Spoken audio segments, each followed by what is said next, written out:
Low-educated folks should just sit there, they urged, rather than work.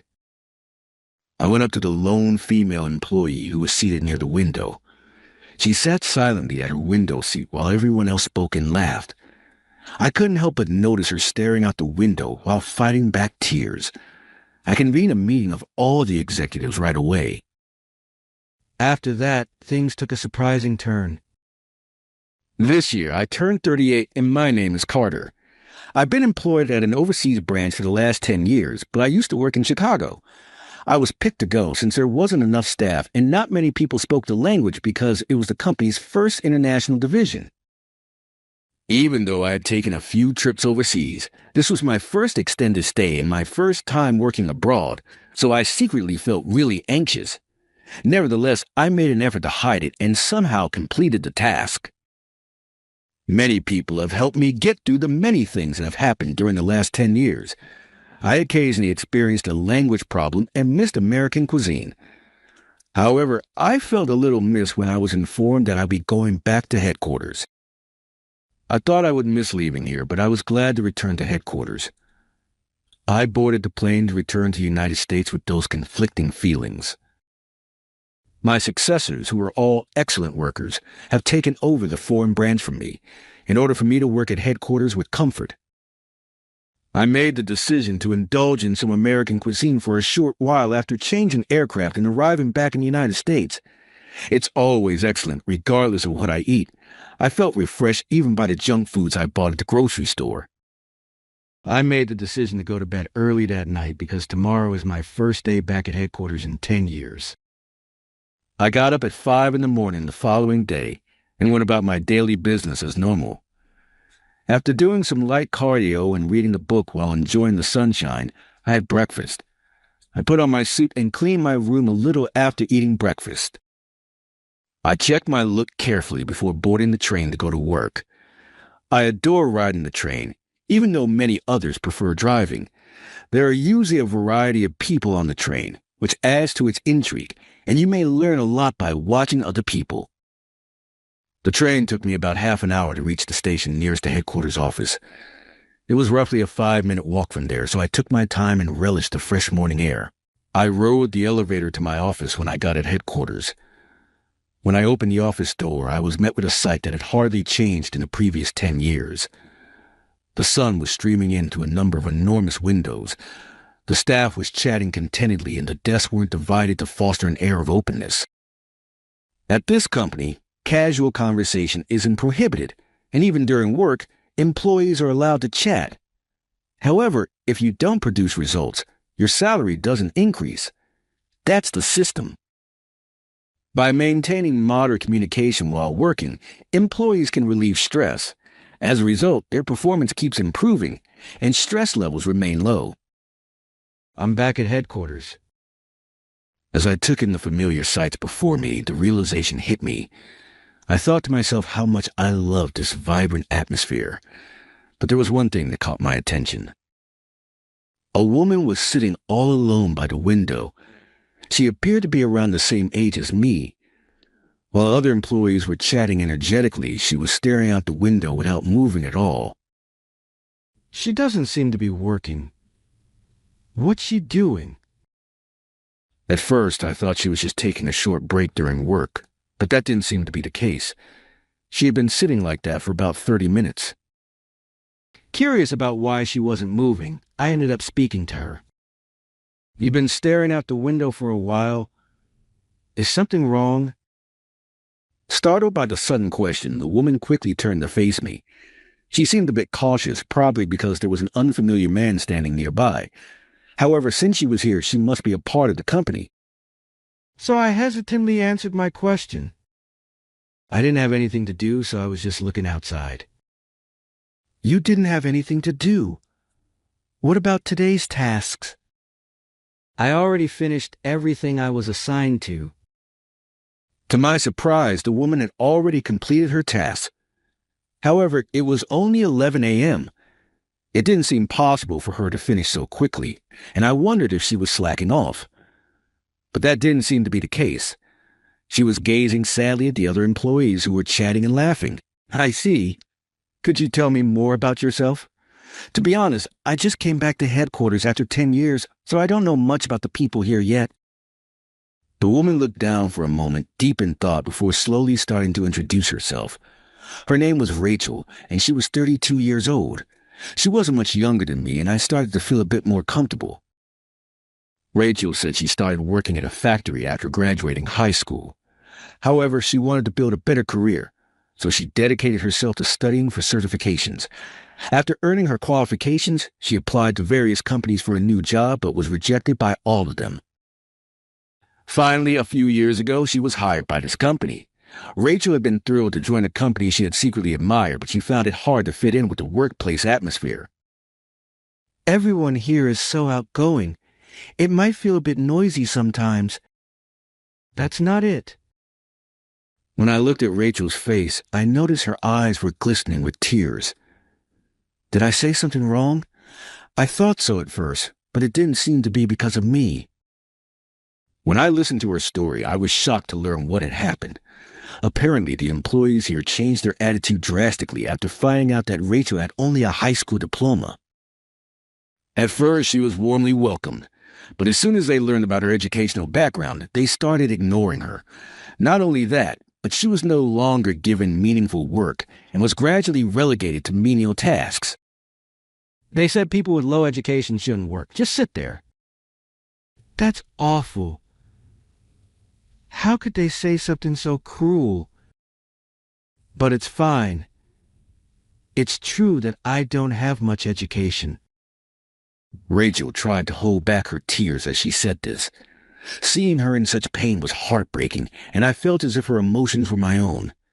I told Rachel not to worry about what others thought of her, then left her there. After that, I decided to call in all the executives. Do you understand why you're being called in? The executives, unable to respond to my question, exchanged uneasy glances. In truth, I am the president of this company. I had temporarily stepped away from headquarters to focus on expanding our overseas operations, but I never imagined things would turn out like this in my absence.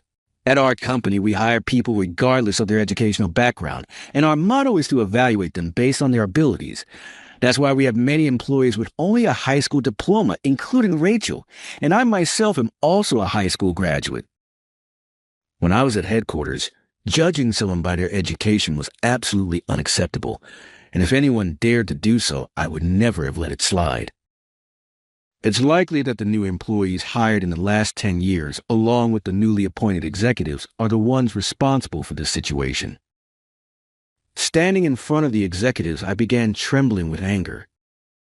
You're aware of our company's motto, aren't you? When I asked that, the executives immediately started making excuses. They claimed that they hadn't said anything and that Rachel was neglecting her duties on her own, or that the new employees were ostracizing Rachel and blaming it on them. I had no desire to protect people so determined to avoid responsibility, nor could I justify keeping them as executives. I understand what you're saying. When I said that, the executives briefly looked relieved, but upon noticing my furrowed brow, they straightened up nervously. So you're saying none of this is your fault? Though they seemed hesitant to answer, they all nodded in agreement. It's the duty of executives to protect employees. If someone is being ostracized, it's your job to make sure that doesn't happen. Finally understanding my point, the executives began to regret their inaction and apologized. In any case, who even approved these people as executives? I left believing the company would be fine without me, entrusting everything to them while I worked overseas. But at this rate, I can't trust them to run the company well. Since I'll be at headquarters for a while, I can keep an eye on things. Before long, Rachel was assigned tasks just like everyone else. She started showing a brighter expression and seemed to be gradually building rapport with her team. I occasionally dropped by the office to check on things, but there was no sign of her being excluded anymore. On the contrary, other employees were now approaching Rachel at her desk. Curious as to why, I asked one of the employees and learned an astonishing fact. Although Rachel had only been assigned menial tasks before, she was now able to handle all types of work. She hadn't been taught by anyone, nor had she asked other employees questions about their tasks. Despite that, she handled everything, from minor issues to customer complaints, and even actively answered questions that other employees didn't understand. I couldn't understand how she was able to do all of this, and it puzzled me. Rachel, do you have a moment?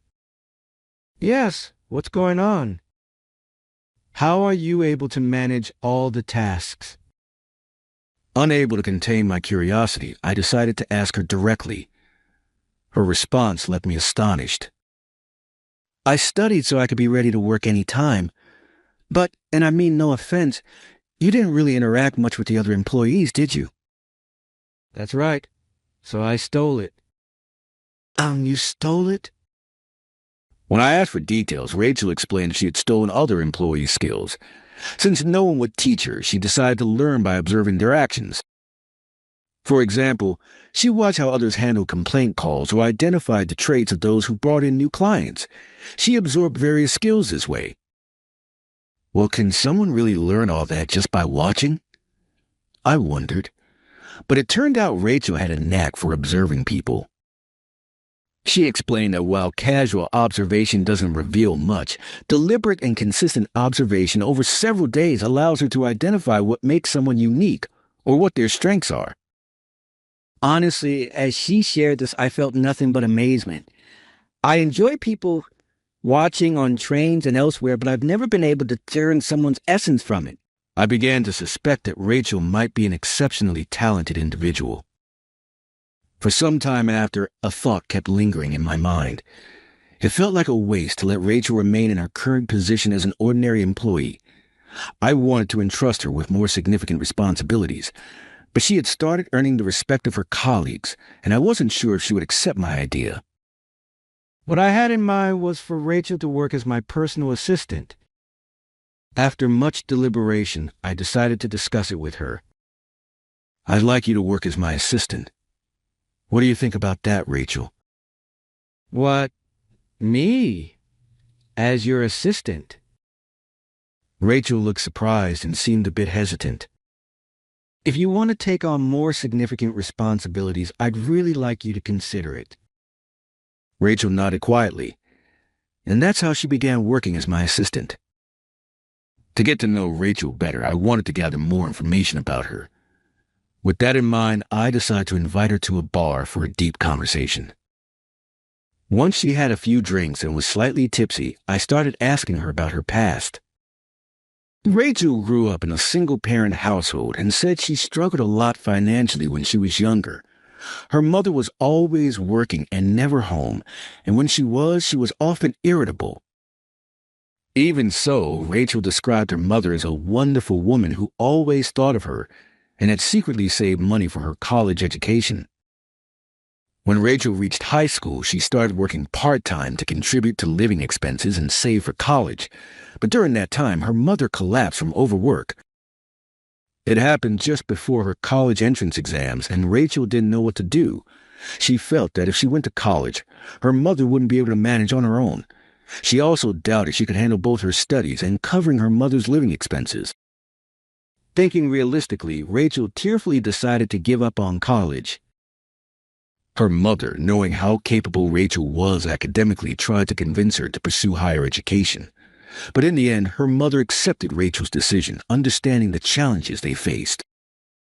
Hearing her story, I couldn't stop tears from welling up in my eyes. Please don't cry, Carter. But you know, I'm actually really happy with my life. Seeing Rachel smile as she said that, I felt a surge of indescribable emotions welling up inside me. From that point on, Rachel worked diligently for the company. She came up with ideas I could never have thought of and even resolved issues when they arose. At that moment, I realized just how brilliant Rachel was. She could quickly come up with the best solutions and always showed care for others. Even as someone who has met countless individuals in my line of work, I was genuinely astonished by her intelligence. Would you be interested in taking an IQ test? What? Me? Taking an IQ test? I don't mind, but why all of a sudden? I'm just genuinely curious. In that case, I'll give it a try. And so Rachel agreed to take the IQ test. I was genuinely curious, but when I saw the results, I was shocked. The average IQ is said to be around 100, but Rachel scored an astonishing 130. The score was so high that I wondered if there had been some kind of mistake. Famous individuals with IQs over 130 include Einstein and Bill Gates, meaning Rachel's IQ was on par with theirs. Additionally, an IQ above 130 is often classified as gifted. Gifted refers to individuals with exceptional talents. These talents can include intelligence, creativity, artistic ability, or athletic prowess. Because their abilities are so extraordinary, many gifted individuals often struggle with a sense of not fitting in. Perhaps Rachel experiences something similar. Rachel, have you ever felt like life was difficult or overwhelming? Well, I've struggled with communication because I couldn't understand the normal that others take for granted. Just as I suspected, I immediately set out to create an environment where Rachel could work comfortably and encourage her to take on tasks in her own way. At first, she seemed uncertain about having such freedom, but once she realized she could maximize her abilities, she proactively took on various responsibilities. Seeing Rachel's work ethic, other employees were inspired and began putting in more effort themselves. Amazingly, the company's performance also started to improve significantly. While it hadn't been declining before, there hadn't been any major growth either. Now, the company's rapid success had become a hot topic in the industry, and we started receiving more media coverage. It was clear that Rachel was the driving force behind this transformation, and I wanted her to take part in interviews. However, since she wasn't comfortable being in the spotlight, I ended up handling the interview myself.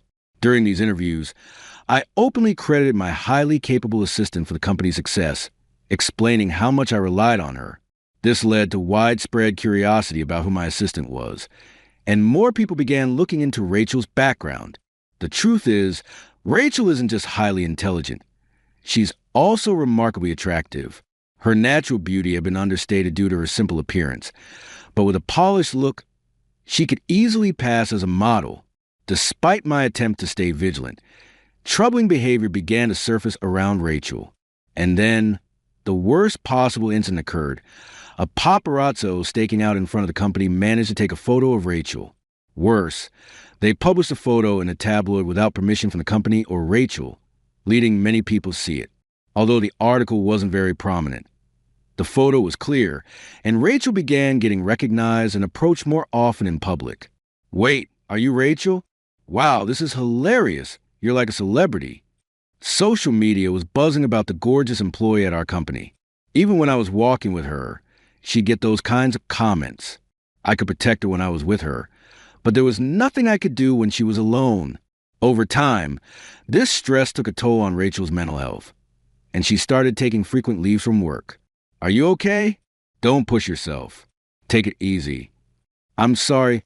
I know there's so much work to do. Don't worry about us.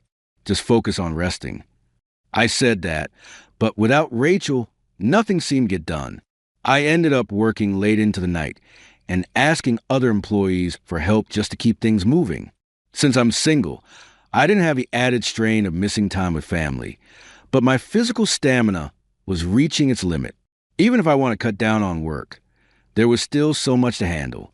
But at the same time, I couldn't bring myself to push Rachel too hard. Caught in this dilemma, I felt like my mind was about to snap. I was also deeply frustrated with myself for failing to protect Rachel. She was struggling so much. Why couldn't I have supported her better? As I teetered on the edge of despair, I found myself unconsciously heading toward Rachel's home. Was it even appropriate for me, as a company president, to show up at her house unannounced? Even as I questioned myself, I couldn't shake the need to see Rachel. I stopped by a grocery store to buy some easy-to-eat jellies and non-perishable foods, and with a mix of nerves and determination, I rang her doorbell. After a while, I heard the sound of hurried footsteps, and the front door burst open. "Carter, what are you doing here?" "Well, I was worried about you, Rachel. Here, I brought this. I hope you'll find it helpful." Thank you so much. I was just getting hungry. Oh, I love these snacks. The snacks I had randomly picked turned out to be Rachel's favorites. She invited me in and asked me to wait in the living room while she got me a drink. I had only planned to drop off the food and check on her briefly before leaving, so I couldn't hide my surprise at how things turned out. I never thought you'd come to see me, Carter. I wasn't sure if I should, but I really wanted to see you. When I said that, Rachel blushed and looked shy. She brought out the snacks I had bought along with some tea. After chatting for a while, I headed back home. The next day, Rachel returned to work, and I couldn't help but feel relieved that my visit had made a difference. She seemed a bit more energetic than before, and I was genuinely glad I had gone to see her. Although she didn't come to work every day, Rachel showed up occasionally and contributed whenever she could. Rachel worked so efficiently that even just her contributions were more than enough to be a great help. I occasionally brought her small gifts or treated her to meals, supporting Rachel emotionally while encouraging her to keep doing her best at work. One day, as I happened to look at Rachel's face, I realized something. I was starting to see Rachel as a woman, not just as an employee. Initially, I had acted out a sense of duty to protect my staff, but now it was different. Seeing Rachel smile made me happy, and I want to protect that smile forever. Once I became aware of my emotions, there was no holding back. Of course, given our roles as president and employee, I maintained professional boundary, but my feelings for her grew stronger with each passing day, leaving me unsure what to do. Then, Rachel announced that she was quitting her job. "You're leaving? All of a sudden? Why?" "Actually, I want to challenge myself with new things. I want to study and take some time to explore different opportunities." "I see. If that's what you want, I can't stop you." Her decision caught me off guard, but I realized the company could manage without her now. However, I hadn't come to terms with my feelings yet. Time continued to pass, and before I knew it, her last day at work had arrived. At this rate, Rachel would leave the company, and I wouldn't be able to see her anymore. Whether she knew how I felt or not, Rachel kept smiling as if nothing had changed. "Thank you for everything up to now. Thanks to you, Carter, I realized my own potential. I should be the one thanking you." As we exchanged these words, I found myself hesitating. Can I really just let Rachel leave like this? As I was lost in thought, Rachel seemed to notice that I had something on my mind and asked me a question. "Is something wrong?" "Actually, I've been meaning to say this for a while. Rachel, I love you." "What?" Her surprise was understandable. She probably never imagined that someone she worked closely with harbored feelings for her. After all, I had done my best to hide my emotions from her. Rachel covered her mouth with her hand, shocked and unable to respond. Honestly, I couldn't imagine that she liked me back. She had never given any indication of feeling that way, and I couldn't picture her returning my affection. As I braced myself for rejection, Rachel surprised me with a response. "Actually, I feel the same way."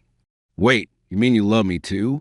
Rachel nodded, her face reddening as she shyly covered it with her hands. I was stunned to learn that she had feelings for me as well. Although Rachel eventually left the company, we began seeing each other as a couple. It had been years since I'd had a girlfriend, and dating made me incredibly nervous. While I knew Rachel well in a professional sense, I had no idea what she was like in her personal life. I didn't know what would make her happy or what kind of date she enjoyed. Because of this, I often felt uncertain during our outings. But Rachel always enjoyed the plans I came up with, and I started to genuinely look forward to planning our dates. As our relationship grew, I noticed something about Rachel. There were differences between her work self and her personal self. At work, she was composed and diligent, but in her personal life, she was a bit clumsy and absent-minded, which made it hard to take my eyes off her. For instance, today she accidentally got marinara sauce on her new white blouse and looked so dejected. She had mentioned earlier that it was a brand new blouse, so it must have been quite a shock for her. While she went to the restroom to try and clean the stain, I slipped into a nearby store. When Rachel returned, I handed her a new blouse I had secretly bought. "Are you sure I can have this?" "Of course. The stain didn't come out, right?" Despite her efforts to remove it, the marinara sauce was still there. Rachel quickly changed into the new blouse in the restroom and came out smiling happily, walking with a spring in her step. Our peaceful relationship continued for about 6 months, and I gradually began thinking about marriage. I was nearing 40, and Rachel was close to 35, feeling that now was the perfect time to get married. I spent 6 months preparing for proposal and carried it out on our 1-year anniversary. Since Rachel wasn't fond of public attention, I chose to propose in a hotel room. It wasn't flashy, but I had the room beautifully decorated and gave her the ring by the window overlooking the night skyline. Honestly, I had thought I might remain single for life. I never imagined myself proposing like this, nor did I ever think I'd meet someone I could cherish so deeply. I'm truly grateful to Rachel for loving me in return. Rachel was overjoyed, and I was glad that all my preparation had been worth it. Afterward, we registered our marriage and began living together. Rachel was on a leave of absence for her studies, but she always prepared delicious meals for me. The house was impeccably clean, down to the smallest detail. I felt incredibly fortunate to come home to warm meals and Rachel's smile every day. However, work had recently become busier, and I often found myself coming home late. Sometimes I missed the last train, and by the time I got home, Rachel was already asleep. So I always made sure to quietly slip into bed without waking her. This lifestyle continued for several months, until I eventually fell ill. At first, I thought it was just a cold and continued working, but my body gradually stopped cooperating. I couldn't even make it to work, and ended up bedridden all day. By that time, Rachel had started working again and wasn't home during the day. I'm sorry I can't do more for you.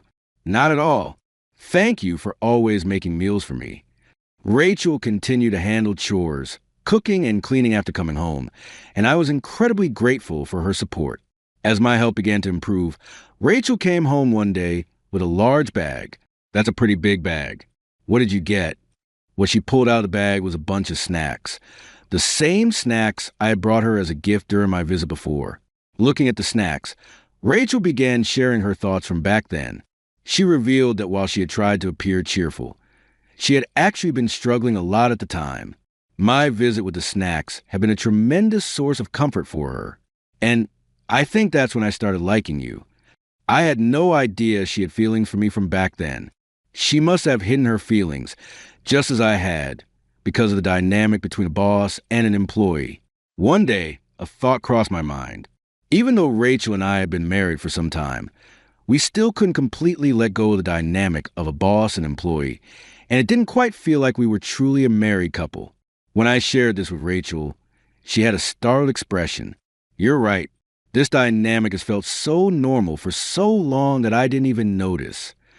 From that moment on, we made an effort to act more like a typical married couple. A year after our wedding, Rachel shared some exciting news. Actually, I'm pregnant. Really, hearing this, I couldn't hold back the tears welling up in my eyes. At my age, I had somewhat given up on the idea of having children, so I never expected to be blessed with new life. I adjusted my life to take care of Rachel as much as possible, cutting back on work when I could. During pregnancy, it's natural for someone to feel physically unwell and emotionally drained, and yet Rachel hardly showed any signs of struggling, which only made me worry about her even more. My concern for her grew so intense that I began taking time off from work more frequently. Rachel insisted I focus on my job, but I couldn't bring myself to leave her alone during such an important time. I chose to stay by her side as much as possible. Tomorrow is the due date. The baby hasn't been born yet, but I've made one decision for myself. That decision is to make my family happy. Rachel has faced unfair treatment in the past and likely still experiences some challenges in navigating life. And with a new life on the way, I believe things will gradually start to change. I want to be as attentive as possible to those changes and support Rachel every step of the way. Of course, I also want our child to grow up happy. To make that happen, I'll work hard, take breaks when needed, and give them as many opportunities and experiences as I can.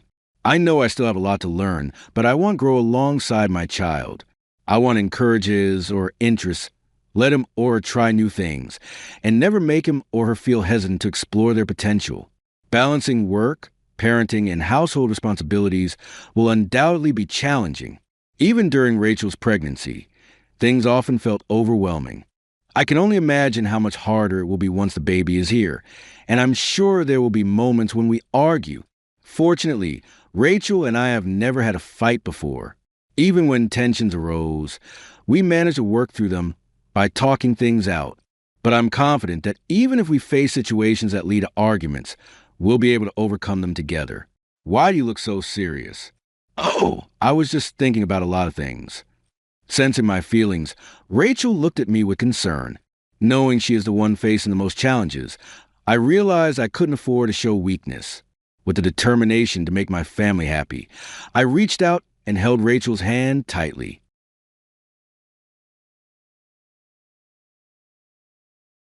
Caroline indicated in a quick Zoom call that your role isn't in line with our corporate structure. They're consolidating your department. I'm Dustin Hale, a 44-year-old senior development director at Boulder, Colorado's Red Forge Technologies. For 12 years, I oversaw people and developed procedures that turned us from a faltering startup into a reputable brand in energy solutions. I left my mark on every significant platform we developed and every creative procedure. I was emotionless and didn't protest when Caroline broke the news. Professional to the last, I just inquired about the transition procedure and logged off. 3 weeks have passed since then. I spent today sitting in my home office going over my contract's non-compete clause. There were serious flaws in the language. The legal team of the acquiring corporation had been careless, most likely under the mistaken impression that staff members from a smaller company wouldn't notice or have the means to defend themselves. It was their error. Jason, our lead system architect, was the 7th engineer to contact me since the purchase announcement, and my phone buzzed with another message. Regarding the new management, you were correct. The innovation pipeline is being destroyed. Are you still considering the project we talked about? Without answering, I put my phone down. Not quite yet. Time was of the essence. The industry as a whole has praised the acquisition. Our promising startup was acquired by the Fortune 500 giant Triumph Energy Corporation. Our joint vision and complementary competencies were commended in the press release. Their recently hired CEO for our division, Caroline Vega, had assured them that there would be little disturbance. The skill that created Red Forge is something we cherish. The words are empty. Within 8 days, the first layoffs occurred. After months of honing my business strategy, I opened my laptop and looked it over. Not because I thought I would be fired, even though I had suspicions, but because I could see the company's direction shifting even before the acquisition. Rather than focusing on innovation, the leaders were focused on quarterly figures. Our executive team virtually stumbled to accept Triumph's offer when it was presented. The first clue should have been their excitement. I poured a cup of coffee in the kitchen and gazed at the whiteboard that I hung on the wall.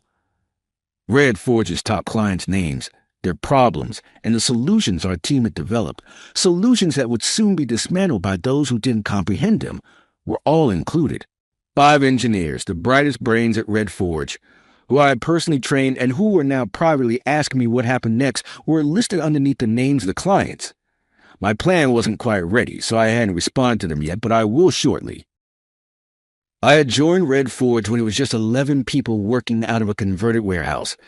The founder, Harold Thompson, had a vision for revolutionizing commercial energy monitoring systems, but lacked the technical framework to execute it. I created that framework, building our first viable product, working 80-hour weeks while my marriage slowly collapsed under the strain. "You're married to that company," my ex-wife said during our final argument. She wasn't wrong. For over a decade, I declined offers from larger competitors with better salaries and benefits. Harold made me feel valued. "This is your company too, Dustin," he would say. We didn't have formal equity agreements, a mistake I now recognize, but there was always the promise that loyalty would be rewarded when the company succeeded. Then Harold developed health problems 3 years ago, and his son Tyler took over. Tyler had his MBA from an impressive university but lacked his father's passion for the work. He focused on making Red Forge attractive for acquisition rather than building something lasting. The culture shifted. Quarterly metrics replaced innovation goals. When I raised concerns in executive meetings, Tyler would nod politely and change the subject. We'll circle back to that. Dustin became his standard response. We never did. 6 months ago, I overheard Tyler in the conference room with 2 Triumph executives discussing which teams would be redundant after the acquisition. My department was at the top of their list. That night, I began sketching what would eventually become the blueprint for Pinnacle Dynamics, a competing firm built on everything Red Forge was abandoning. I kept my plans quiet, continued performing excellently, and waited. If they decided to keep me, I would stay loyal. If not, I had an alternative ready. The first sign that my position was truly in jeopardy came when Caroline scheduled individual meetings with each department head except me. Then I was removed from strategic planning emails. Finally, Matthew from Human Resources requested just a quick chat about my team structure. Still, I updated documentation, trained junior engineers, and made myself indispensable, or so I thought. 2 days before my termination, Caroline asked for access to my project archives and development roadmaps. I provided everything promptly and thoroughly, professional to the end. When the Zoom call came, it lasted exactly 7 minutes. She didn't know that while she was explaining my transition package, I was already texting Jason. Time to talk about that project. Dinner at my place tomorrow, 7 p.m. 5 engineers showed up. They all had the same story. Marginalized by new management, innovation shelved, concerns dismissed.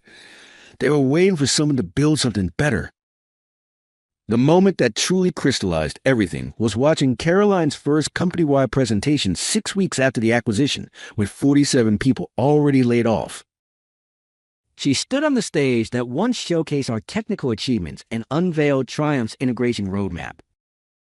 Red Forge's systems would be phased out over 18 months as we transitioned to Triumph's enterprise architecture. She announced the architecture she referred to was outdated by at least 3 years. Our team had developed solutions specifically because Triumph's approach couldn't handle the complexity modern clients demanded.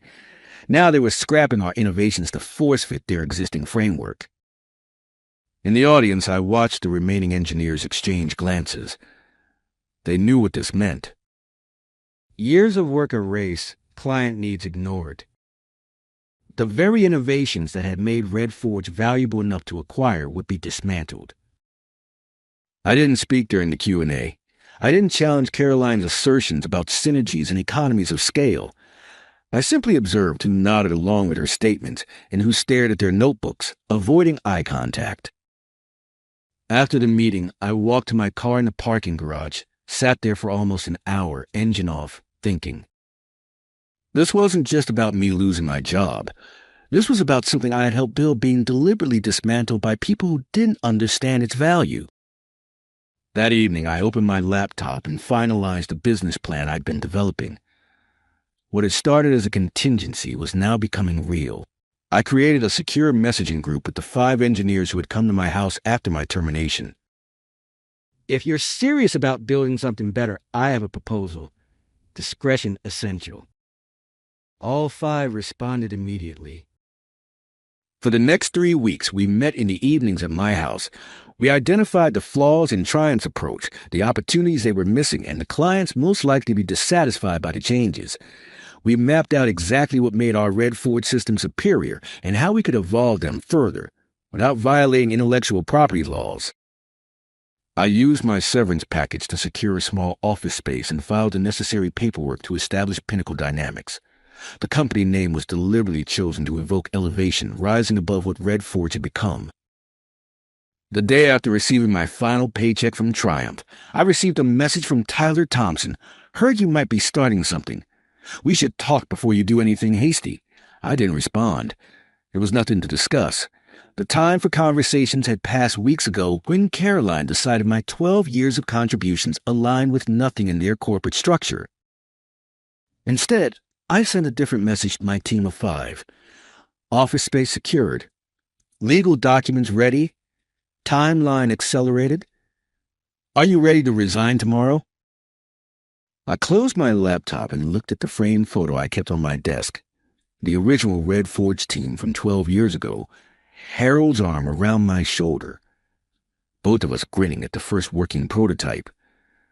"This one's for you, Harold," I said quietly. "We'll build it right this time."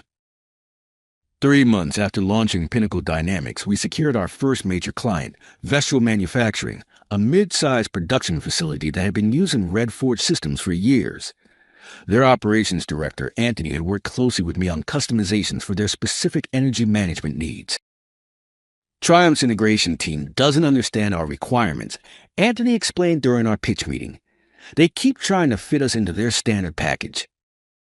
We demonstrated our new platform built on Red Forge's core principles, but with significant improvements.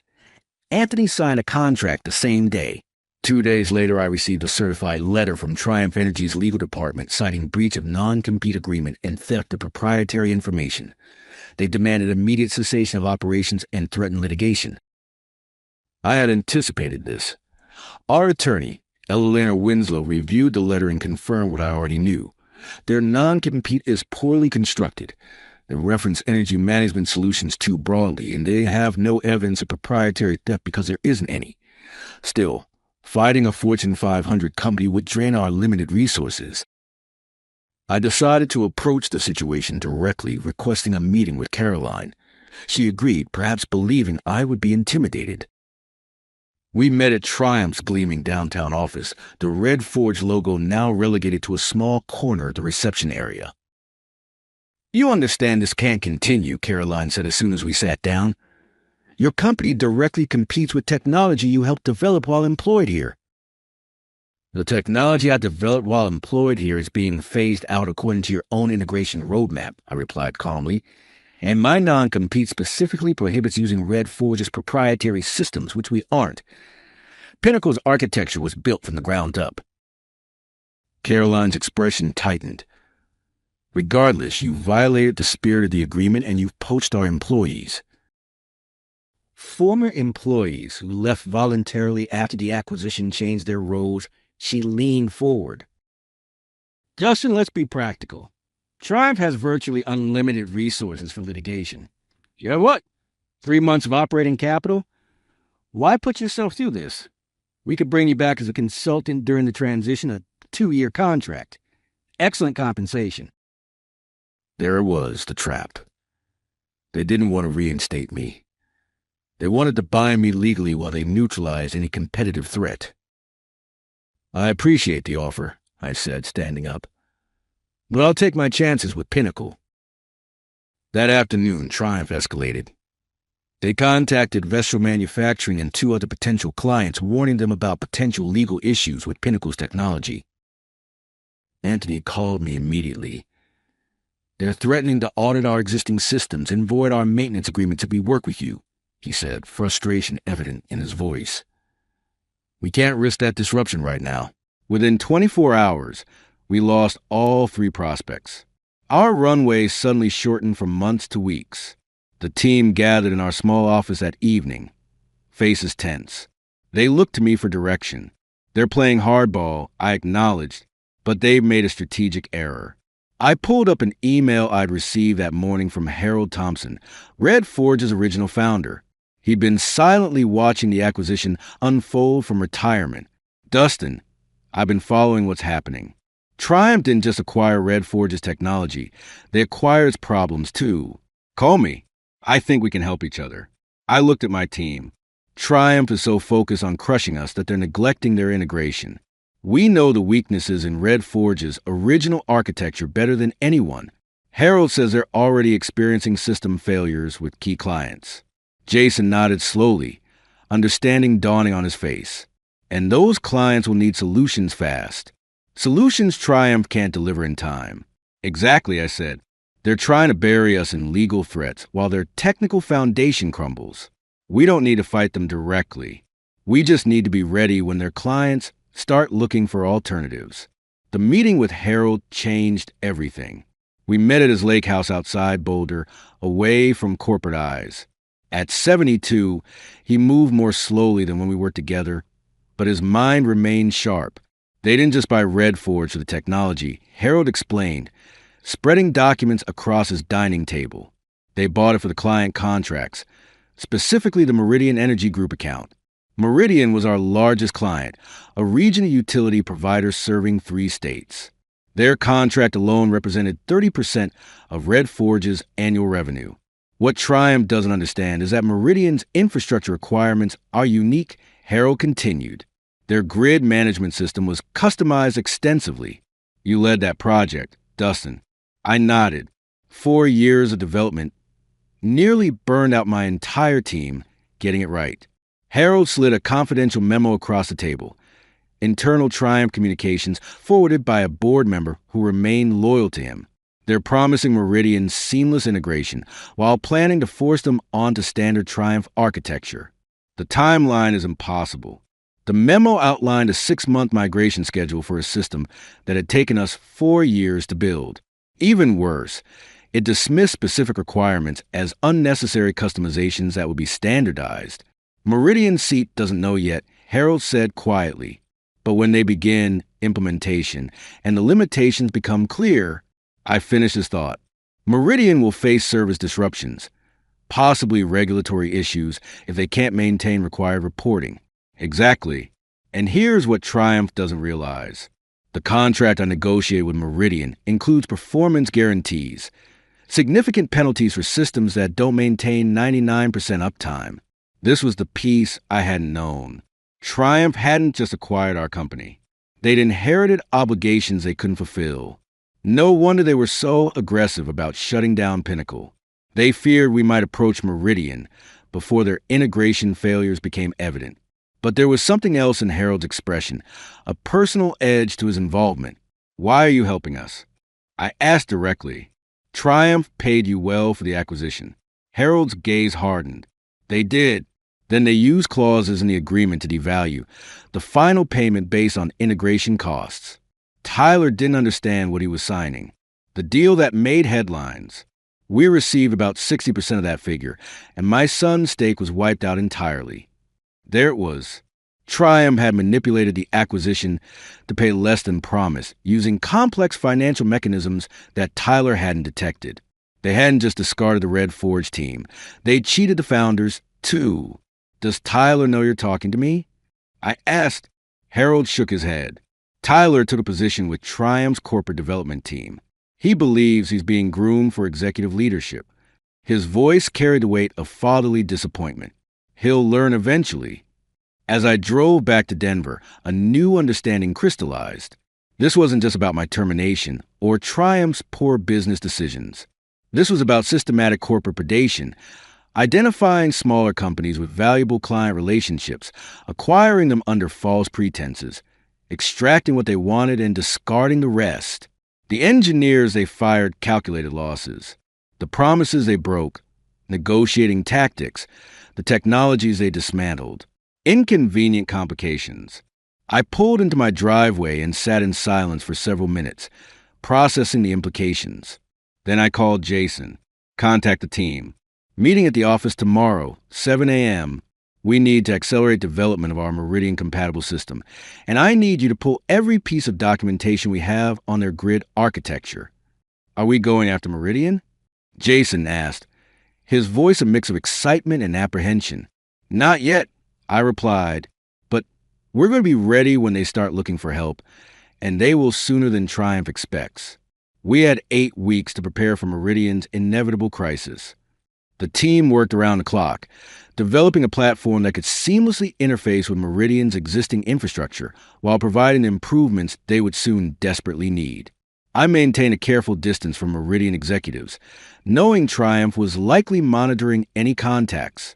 Instead, I focused on building our capacity and evidence base. We documented every public failure in Triumph's integration process, creating a comprehensive analysis of where their approach was fundamentally flawed.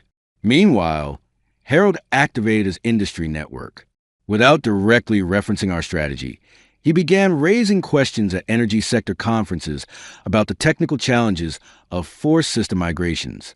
The conversation was happening exactly where we needed it, in the professional circles where Meridian's technical leaders participated. The first major crack appeared 5 weeks into our preparation. Triumph initiated the first phase of Meridian system migration and immediately encountered the issues we had anticipated. 3 substations experienced monitoring failures, creating gaps in regulatory compliance data. Meridian's chief technology officer, Vanessa Powell, publicly described the issues as expected transition challenges, but privately, according to Harold's contacts, she was furious. 2 weeks later, when the second phase caused a 4-hour reporting blackout across an entire service region, the situation escalated. Meridian issued a formal notice of deficiency to Triumph, triggering performance guarantee clauses. Triumph's response was telling. They assigned blame to inherited architectural limitations from Red Forge. They were setting up a narrative to void the performance guarantees by claiming the original system was defective. That was the opening we needed. I drafted a detailed technical analysis demonstrating how the failures stemmed not from Red Forge's original architecture, but from Triumph's incompatible integration approach. Harold delivered this document personally to Vanessa Powell. 3 days later, I received a text message from an unknown number. Coffee tomorrow, 2 p.m. Westside Rowers. It was signed simply VP. When I arrived at the cafe, Vanessa was already seated in a corner booth. She got straight to the point. Your analysis matches our internal findings, she said quietly. Triumph is attempting to force us into their system to avoid maintaining our customizations. The regulatory risks are unacceptable. You have options, I replied carefully. Do I? Our contract with Triumph is binding. Breaking it would trigger penalties that would exceed our annual technology budget. Unless Triumph is a material breach through performance failures, I suggested, which our legal team is likely exploring right now. Vanessa's slight smile confirmed my assumption. We would still need an immediate alternative. Regulatory reporting can't wait for a new vendor selection process. I slid a flash drive across the table. This contains a technical overview of Pinnacle's platform. It was built specifically to address the issues you're experiencing. We can deploy within 3 weeks with zero regulatory interruption. She pocketed the drive without examining it. Triumph claims you violated non-compete agreements. They've made that claim.